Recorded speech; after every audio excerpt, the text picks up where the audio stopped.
post-millennial story. Antifa anarchists blog post claim of responsibility for torching NYPD vehicles in Brooklyn.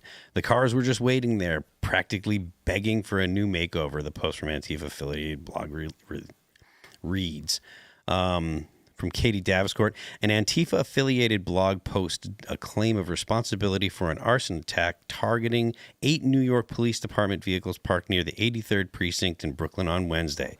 The incident occurred around 1:30 a.m., and the anarchists called for additional attacks against the police and government in solidarity with the anti-ICE riots in Los Angeles. So Antifa's attacking not just ICE, but any police. This brings to mind all of the ACAB sentiment that you heard so much in 2020, how all cops are guilty of being, oppressors, and they need to get rid of ICE entirely. They want to abolish ICE. There's probably going to be more calls to abolish the police, even though the results of the calls to abolish the police were more crime in the most crime-ridden areas. And it wasn't any kind of positive result for the people of those areas. So these activists that are making these demands or making these calls, they're actually harming the people they swear up and down they're trying to help. Yeah, you give them too much credit by just merely calling them activists. I mean, these people are seditionists, they are insurrectionists, and they are in our midst. They are trained under a sort of cultural Marxism that justifies violence. That's why we see an increasing wave over the past decade of left-wing violence. And you have blue state governors, blue state AGs, Soros-funded DAs, Soros-funded police chiefs who have given safe harbor to the seditionists and the insurrectionists. And so it becomes very difficult to do what's necessary to keep our American cities safe. So this is not surprising. I mean, it's shocking, but it's not surprising to see this sort of thing. I like how they, like Black Lives Matter, 2/3 of them were white and they went home to the suburbs and went to sleep in mommy's basement. That's how I see it on the streets. Yeah, look, these are actual domestic terror organizations, actually. And I think that if you read, you just have to open up their own user manuals, and they are domestic terrorists, and they should be treated like domestic terrorists. Now, what the left wants to do, and what they particularly did during the Biden administration, is they project their own guilt onto the right by calling traditional Catholics who are praying in front of, abortion clinics. Oh, they're the seditionists and the insurrectionists and the extremists and the domestic terrorists. But man, we need a national mobilization of law enforcement to root these guys out. I know that as the next Attorney General of Texas, and to learn more, you should go to aaronrights.com, that the Attorney General of Texas has tremendous power to sort of investigate the flow of where all this money and the funding is going, to expose and then work with local law enforcement to go arrest and then try these criminals. So what do you think the chances of a legitimate RICO case being put together surrounding these groups? The chances for any RICO case getting a successful conviction is always low, right? Okay. I mean, it's just always. I mean, this is why you get them on tax fraud, right? Yeah. It's even in instances where you just have sort of totally flagrant, mafiosa style crime networks. It's the RICO case doesn't stick, and so got you on the tax fraud. So look, I think that there are civil and criminal theories of RICO, and that it takes enterprising attorneys general who understand the nature of the threat and who want to pursue charges in creative but lawful ways to bring justice. And so anyway, just to circle back on my first answer to you, I think there's a there. I think that an investigation may give rise to either civil or criminal RICO charges against these sorts of networks. But they're always difficult to stick. And depending on the jurisdiction that you bring them in, you're either going to get, a democratically appointed or in some jurisdictions, a democratically elected judge. Yeah. So a Democrat judge with a Democrat jury and a Democrat, criminal defense attorney and a sympathetic Democrat media that will cover the cases, the cases are stacked against law and order. Yeah. So it's tough. But my thought is Antifa should have been designated a domestic terrorist organization years ago. 100%. During Trump's first administration, I'm still puzzled as to why he didn't do that and hasn't done it yet still. And I'm looking at this, that they arrested 3 members of Antifa in Portland so far for stacking flammable debris on the local ICE building and trying to set it on fire. And you look at the pictures of these people, they just look pathetic. I mean, they look like baristas. That's why no one regards them as the threats that they are. And I also love there's like viral clips coming out now of like leftists at gyms getting like liberal workouts and stuff. Have you guys seen this? Yeah, I've seen some of that. Where they're like, they get into the boxing ring and they're just like, they're completely unathletic schlubs, like trying to be fearsome because we're going to fight the fascist or whatever. And it's totally lame and cringy. I mean, we should be like investigating these people on Twitter who have fan accounts for Luigi Mangione. Like, I just saw people circulating this letter that he wrote out for his 27th birthday. Yeah, right. He wrote down a list of all the things he's grateful for, and one of them was hashtag Latinas for Luigi or whatever. He knows that people idolize him online, and the people who are publicly posting about that, find them, arrest them. They are in LA, violence. In LA, they should just be coming in there with unmarked vans and rounding these people up, literally, and possibly just throwing them out over the Mexican border. Yeah, I mean, it's a very tempting. It sounds like a good time. In fact, when I resigned from the Justice Department on, I guess it was last night. All of my Marine friends were like, dude, are you getting mobilized to go to LA? And I was like, don't tempt me with a good time, because that would have been I agree with you, though. We just need the political will to enforce law and order and bring justice. I feel like Trump so tragically mishandled the Summer of Love 1.0, and we're about to embark on Summer of Love 2.0. That's what we're looking at right now. And he held back. Because it was prior to the election and they didn't want to have bad press. That's my opinion. You're talking about in 2020. Yeah. BLM terror uprising. Do you think do you think that is going to be replayed here this summer, or do you think that he'll be more forced? The violence? No, the reaction his from response. the president. From the administration. Obviously his attention is divided at the moment, but I mean, it's been not a great showing so far. They were ramping up deportations, obviously, but I don't see enough of a strong response to the criminal actions of protesters. So he's already he activated the guard. He's sent 2,000 Marines to one spot in one city. He's continued the ICE operations, and that's what the National Guard. The Marines haven't got there. I'm not sure if the Marines are there now, but as of last night, the Marines were still doing training for riot training. But the National Guard is there. The Guard unit was running security for ICE and for everybody, so they could go and continue to do their jobs. I mean, that's night and day different from what he did initially in the Summer of Love. He just had federal assets to protect the courthouses and the federal house, like federal buildings. They didn't do any kind of support role or the military wasn't there, first of all, and there was no federal assets doing a support role for the police. I think that the response so far is significantly stronger than it's better. I'm just not going to be satisfied until I see every last one of these people rounded up and arrested. And so far there are 3 in Portland from what I've seen. She's like, until I see him look like Vlad the Impaler. I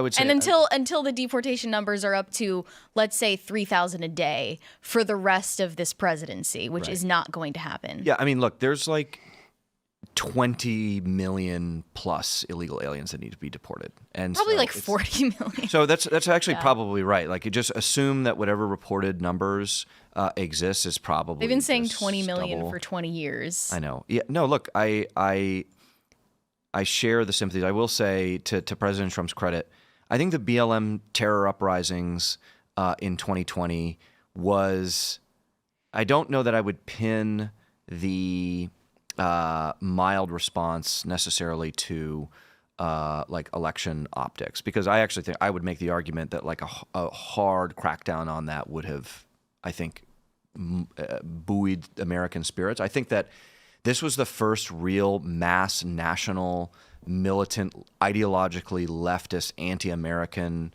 like insurrection in a long time, and that the administration and law enforcement were like trying to figure out, how do we do this? Like, is this going to go away in a week? Are they just letting off some steam for a week? And then it turns out it went on for months. And then it's like, okay, now what do we do? Now we have blue mayors, blue police departments, blue governors, like taking the knee and putting their BLM fist in the air. And navigating that is actually really tricky. I will say, though, to President Trump's now, again, Mary, though, to your point, like I think I know what I would have done back then, and I would have put riot gear on everybody and gone online from one, the east of the urban area to the literally west, just online. It doesn't work that way, though, man. I mean, when the president mobilizes the National Guard over and above the governor, normally he notifies the governor. This is not normal, and you're not going to do it in all cases. If the governor doesn't want to take care of the governor's own territory, that's what happened in 2020. You don't want to do it, Harry Balls, Tim Walls, whatever. You don't want to let it burn. Then I guess we're going to have to step in. So you do learn, okay, Gavin Newsom, you're particularly troublesome. But you're not going to see every Marine division going into American City, right? No. So, But there's not a requirement. There's no legal requirement to get the governor's permission. there is none, no. That's why it's very exceptional. So now, Sure. do you really expect the President of the United States to be managing 50 National Guards as well? I expect the governor to do it. Yeah. But he's been such an abject failure in California. We've learned it now. We learned in 2020. We learned it from the fires. Right. We're going to make a statement here, I think, is what's going on. Yeah, look, the blue jurisdictions are failed regimes. Like California. It's crazy. California has a lot of good things going for it. When I think of California, I actually am like more heartbroken than I am disgusted, because it's like a great American state. It's beautiful. Awesome. I lived there in Southern California for 3 years when I was stationed at Pendleton. And so we love California. It's a great American state. But when creatures of the left assume power, all they know how to do is to destroy or preside over brokenness and rottenness. And so California and some of these other blue cities and counties around the country, they're just failed regimes. Now, we can't allow it within American borders for there to just be like whole-scale failed cities. And so it then gets escalated. And then send me money to fix it, because Yeah. Well, I mean, speaking of money, there's something that I wanted to bring up. The Post Millennial was reporting these are the groups suspected of funding radical LA anti-ICE protests. Some left-wing activist groups are suspected of funding the anti-ICE protests turned riots over the weekend. FBI Director Kash Patel has said that the law enforcement agency will be investigating all the funding as well as the groups that supported and organized the efforts. The FBI is investigating any and all monetary connections responsible for these riots, Patel told Just the News earlier this week.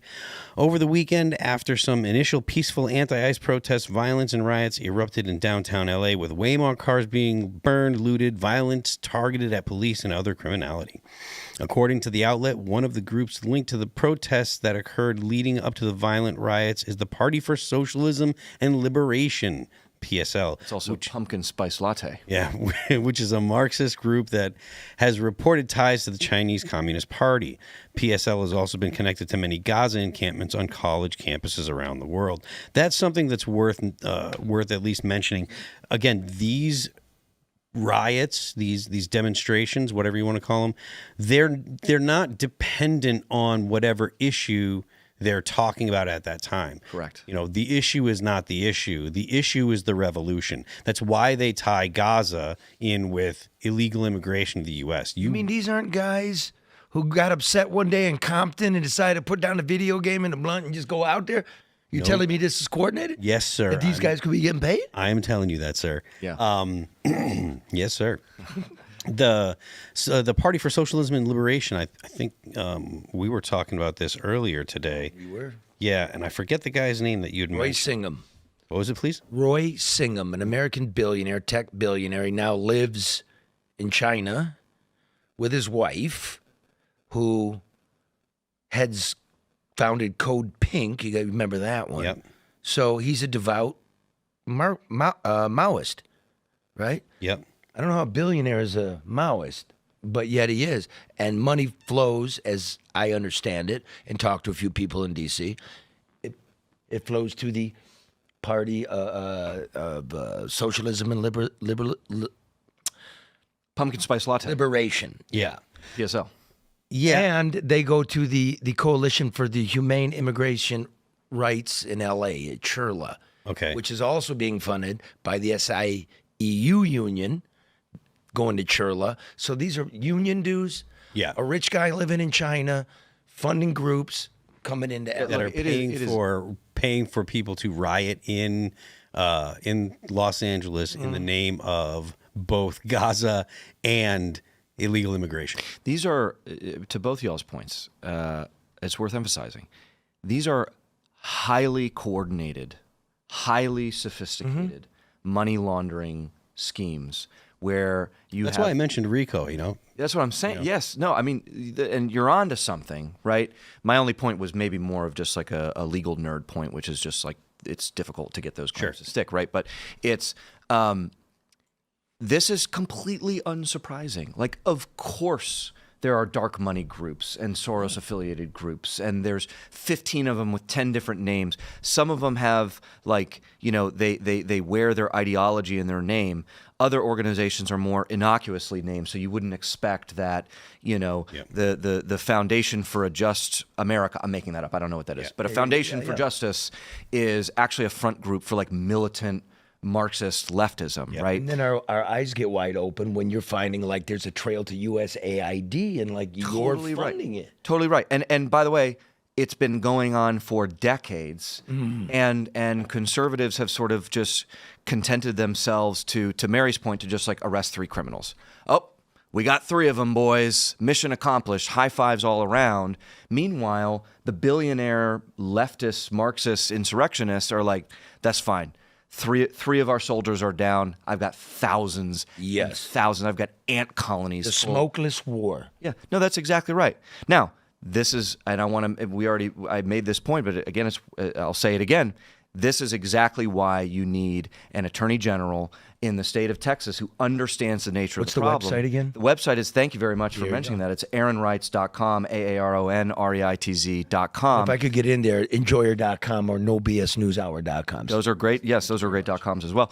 And so you got to have an AG in Texas presiding over the largest Republican law firm in the country who understands the nature of the threat, who reads headlines like what we've looked at and is unsurprised by it. But Aaron, let me throw this in while you're doing it, because, you know, watch out, Texas, because California's moving there, right? Yeah, look. Okay, the Party for Socialism and Liberation Pumpkin spice latte. also had dealings in the Columbia campus.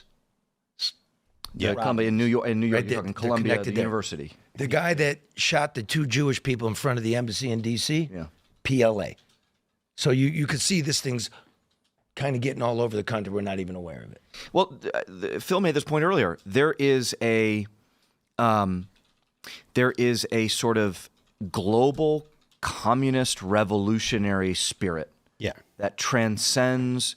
It doesn't matter whether you're a privileged white person going to Columbia or whether you're an impoverished terrorist sympathizer. It doesn't matter what it is, or you're a BLM type. They have this shared narrative of a global revolution that in their mind of progress, they want to destroy, tear down the institutions of the West, tear down American institutions, so that out of those ashes, they can create their vision of the future. When the BLM young people were coming by in Detroit in 2020, I know them, you know, they know me.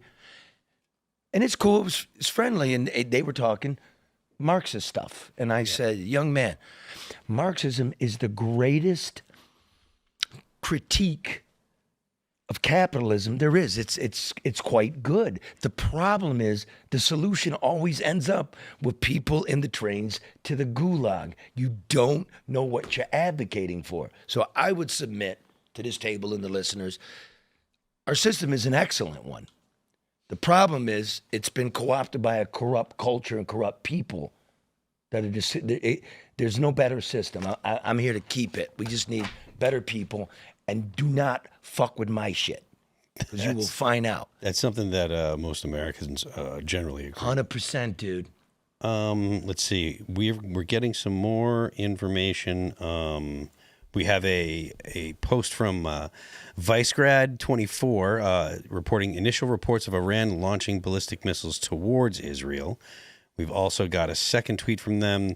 Reports of explosions at the airport in Baghdad where U.S. forces are stationed.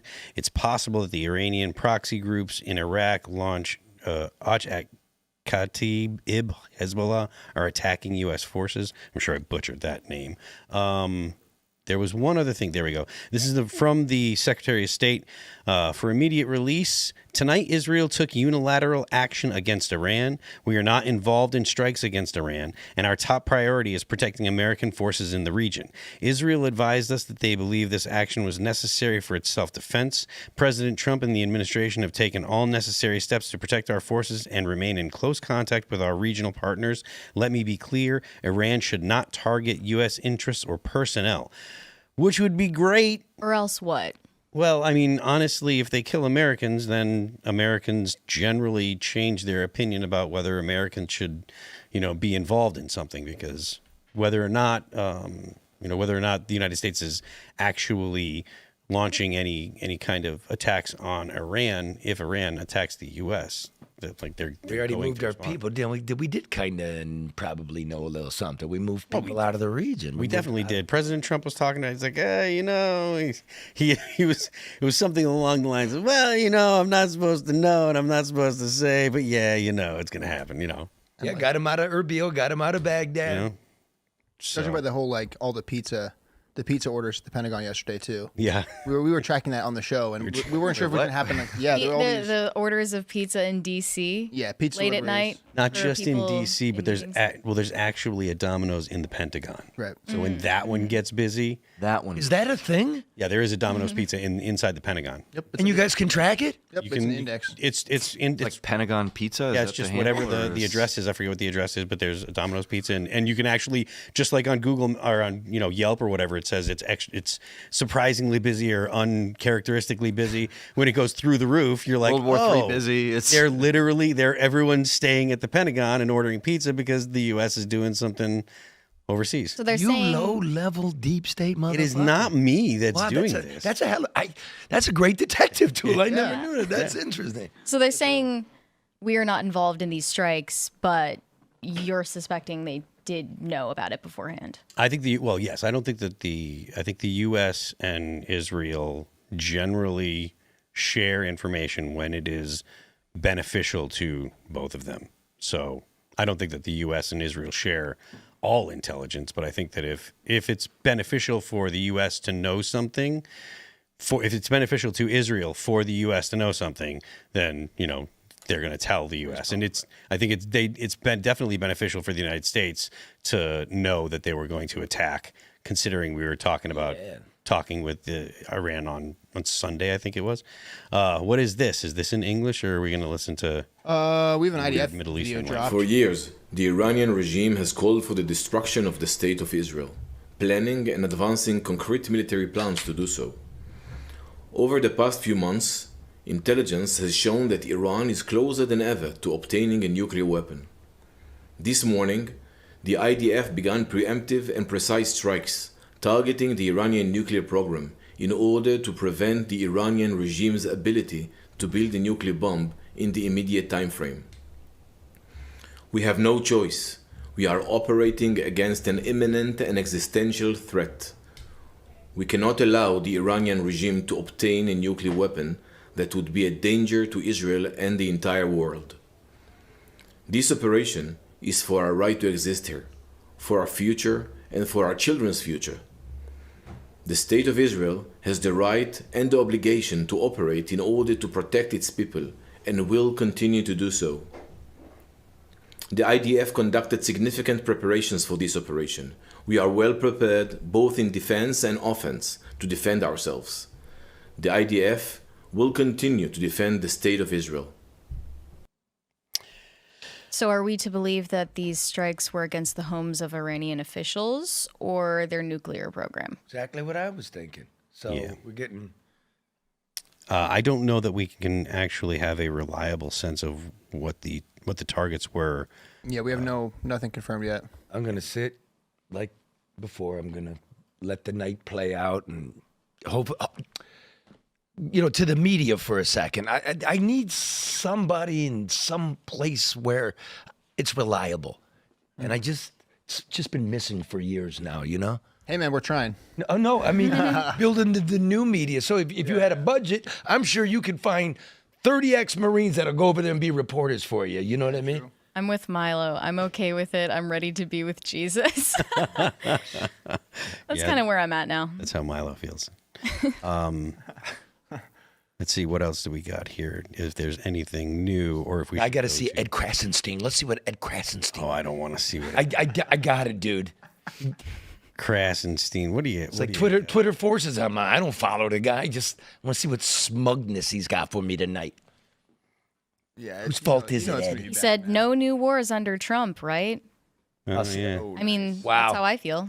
Well, I mean, technically, like, He didn't pull the triggers. well, the U.S. isn't involved in this yet. Hopefully, not at all. But Ed the would US love is- it. Yeah, of Ed course he would. love it. Love it. Thanks for checking out this clip from Timcast IRL. Make sure to watch the show live Monday through Friday at 8 p.m. Subscribe to this channel, and we will see you all there.